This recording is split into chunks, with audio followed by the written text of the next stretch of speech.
Everything in our life is controlled by 3 decisions. And I think one of the most powerful things we could do to serve you is have you become clear of what the controlling force is that's controlling the quality of your life. And you and I both know it's not the amount of money in your pocket, it's not who you know, it's not even what you've been through. It's really the decisions you make moment to moment about a couple of different things. And the 3 decisions I made in that moment that I'd like to pull your attention to just real quick are, in this moment you're making these 3 decisions, by the way. The first one is, what are you going to focus on? And whatever you focus on, you're going to feel. In fact, many of us in this room, who's ever focused on something, you were thinking something horrible was going to happen, you experienced the pain of that failure or that challenge in your life, and then it never ever happened. Who's had this experience? Say, I. And if things aren't bad in your life, you can always think of shit that hasn't even happened yet and feel bad in advance. Because whatever you focus on, you'll feel. Focus equals feeling, because if you start to take control of your focus, you take control of your life. And the second decision you make is, what does it mean? As soon as you look at something, think about something, focus on it, you go, what does this mean? Is this the beginning or the end?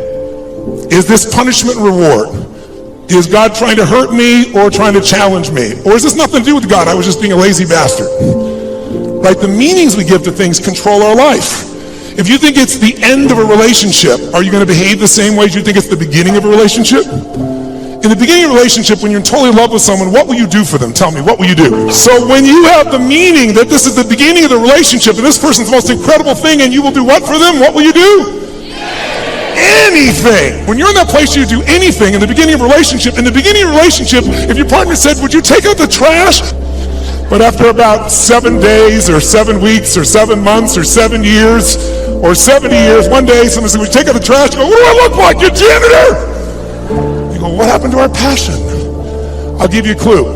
If you want a relationship to last, if you think it's coming to the end, do what you did in the beginning and there won't be an end. Because when you think it's the beginning, you behave differently than the end. The meaning we associate to things controls our entire lives. And when you come up with a meaning, it produces an emotion. And if you and I want to look at the quality of our life, there's only a way to define it. One way, really, that's real. How do you feel every day? If every day of your life you got $1 billion and every day you feel guilty or angry, by the way, nothing worse than an angry rich man or woman, isn't there? You just want to slap them, don't you? How do you have the right to be angry? But they find a way. But if you got $1 billion and you're angry and you're pissed off and you're guilty all the time, what is the quality of your life? You can be miserable no matter what you have, and you can be euphoric having nothing. We all know it's true. In fact, is it possible to learn to let, for example, all hell could be breaking loose around you, and you could just be sitting in a chair in this centered space, all hell breaking loose, and you could still feel great? Is that possible? Yes or no? Yes or no?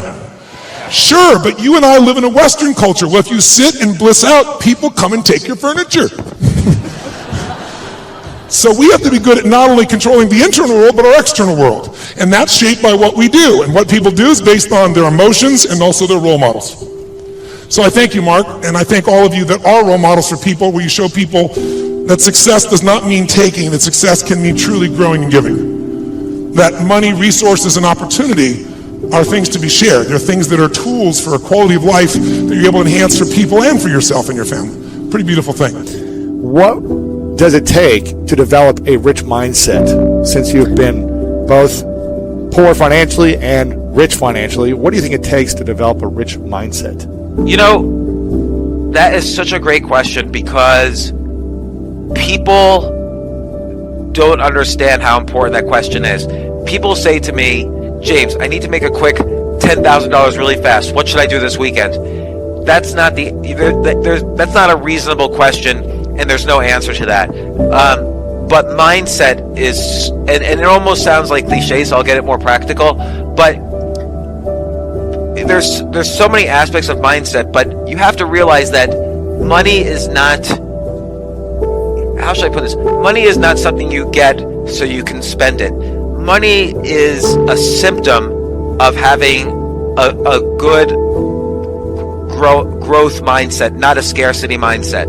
So having an abundance mindset. So for instance, this is just an example, but I write down ideas every day. I write down 10 ideas a day, and often I write down ideas for other people. I might write down, 10 ideas for Google, and I'll send them to Google.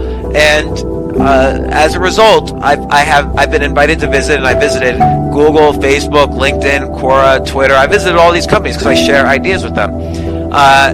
Do you know who Charlemagne the God is from the Breakfast Club? Great guy. So I once sent him a list during the pandemic. I sent him, hey man, I heard this recent interview you did with Joe Biden, and there was something you said there that really intrigued me. And so I outlined, just for the fun of it, I sent him an outline of a book I felt he should write. And I said, just ignore this note or do it. I don't care. And he did it, and he wanted to involve me. And I said, no, just do it. You should do this book. And what circumstances happened that I ended up doing it with him, but I really was fine if he had just done it. And people ask me, aren't you afraid of sharing your ideas? Won't people steal your ideas? And yes, sometimes. I once shared an investment idea with a billionaire guy who said he would do it with me, and then he didn't, and he made literally hundreds of millions using this idea. And he called me 2 weeks later and said, oh, it turns out I already did it. And I'm like, how did you already do it when you didn't even hear about it when I told you it? But people steal ideas. But I have an abundance mindset. It's not like this is my only idea ever. I'm going to if it was verification that I had good ideas, the fact that he stole it and it worked. So you have to have an abundance mindset about everything. Like some people say, oh, don't have the Starbucks for $7 when you could get on the corner for $1. Now, admittedly, some people can't afford the $7, but that's a different category. They shouldn't spend the $7. But in general, most working people can go out and buy a hardcover book, or can get economy premium when they fly instead of just economy. But they're worried about the extra $30, and they figure, oh no, if I saving is the same as making. And that's not true, because you can't. You can make more than 100% of your net worth, but you can only save 100% of your net worth. So it's very different from making money. And so money is just an energy of having good creative ideas, sharing your ideas widely, helping other people execute on their ideas, and then wealth and abundance come back naturally, as cliche as that sounds. Now, you have to have ideas, you have to have execution ideas, you have to have a strong network, but you get a strong network by having an abundance mindset. So if I'm always sharing ideas with people, hey, I just read your book, you should do this, and this to market the book, or this, and this to monetize the book in different ways, like do a course, or do some merchandise, or do this. So as long as you're always sharing, you're the person people call when they have an extra opportunity. I write about this in the book, actually. I call this the Google technique. So Google is an interesting website in that when I go to Google and I say, Google, can you tell me about what's the best motorcycle I should buy? The first thing Google says to me implicitly is, listen, James, we don't know anything about motorcycles, but we've done the homework, and here are the top 10 websites you should go to if you want to find out about motorcycles. And just being honest, these 3 websites paid us to say this.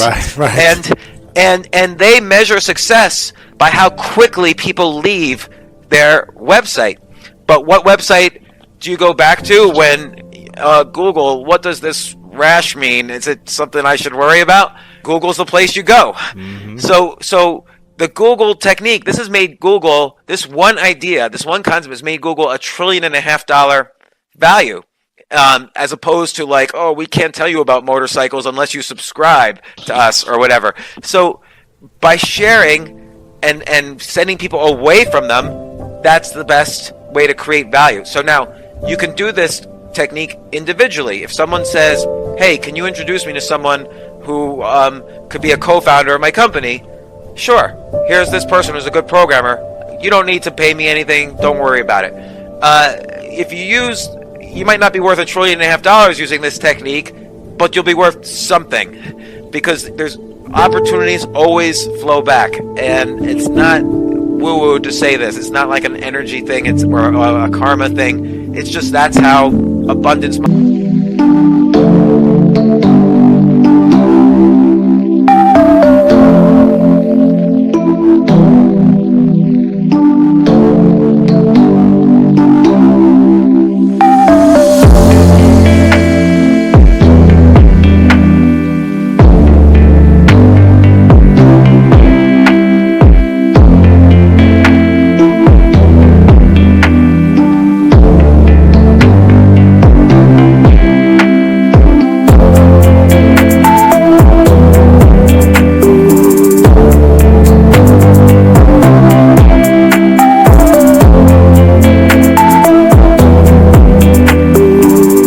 mindsets work. And so when I was really depressed about losing all my money, I thought, oh my gosh, I had won the lottery. I worked really hard for 5 or 6 years, and I made a lot of money, and then I blew it all.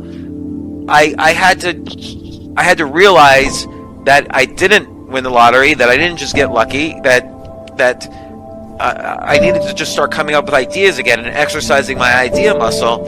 And I was so depressed. And then just a few months of writing down ideas, I felt like my brain was coming alive, and like neurons were connecting, and it was like magic. And then things started to happen. I started to do things, because that's the key really, is taking the ideas and then doing something with them. Not all of them, because most of the ideas are bad. You're just exercising the idea muscle. But doing stuff, I just came to life again. For the first, it was like years of depression, and then it was like I was a new person just doing this. Stay strong, have faith, keep pushing through. I've said this before, and I'm living proof of it, is that on the other side of your struggle is something good. On your other side of your struggle is something better. On the other side of your struggle is some sort of success. It's time. It's time to face some adversity. Look.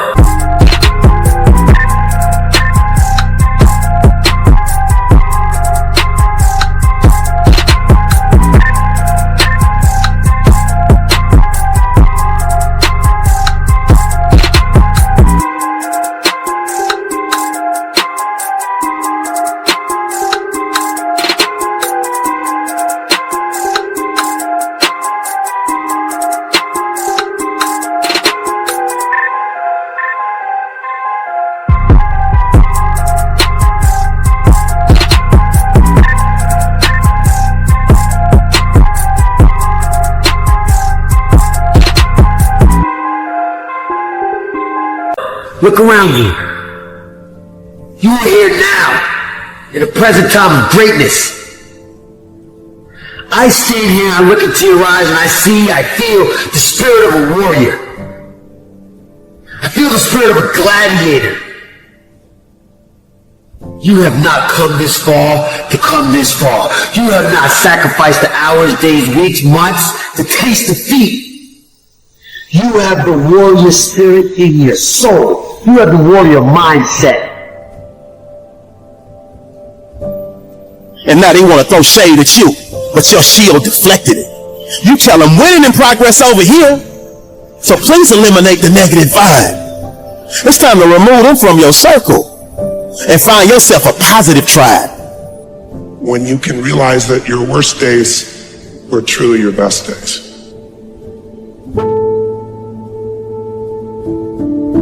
When you can realize that every human being goes through pain and injustice, some more than others, but everyone goes through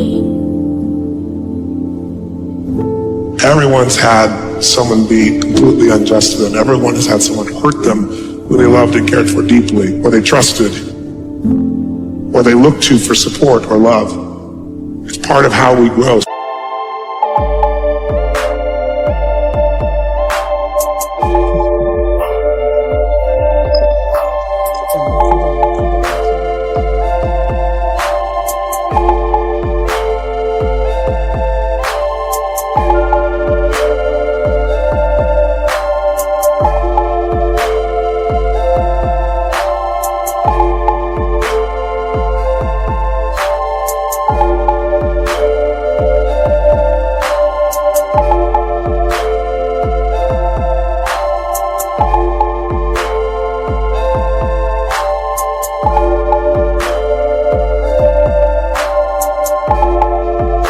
Spiritually. And the decisions we make in this moment, which are based in either love or fear. We can get so wrapped up in the details. How fast your race time is going to be, how much money you're going to make on this deal, what the coach is going to say, what are you going to write. We get so wrapped up in these details, we never get started in the first place. This is fear of success.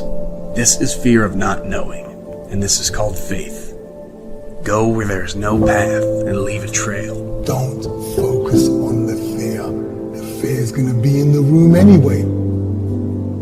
It's how you deal with things at that age. And then you grow up, but you don't necessarily shed that habit, that mentality. And it becomes obvious, right? I mean, you can talk to someone for 30 seconds and you know right away if they have that victim mentality. The world's falling down. They're tired. They have so much to do. They're so busy. X, Y, and Z. I start to say, what if I can pull this off? It's the what if I can pull off a miracle. What if I can become someone that no one thinks I can be?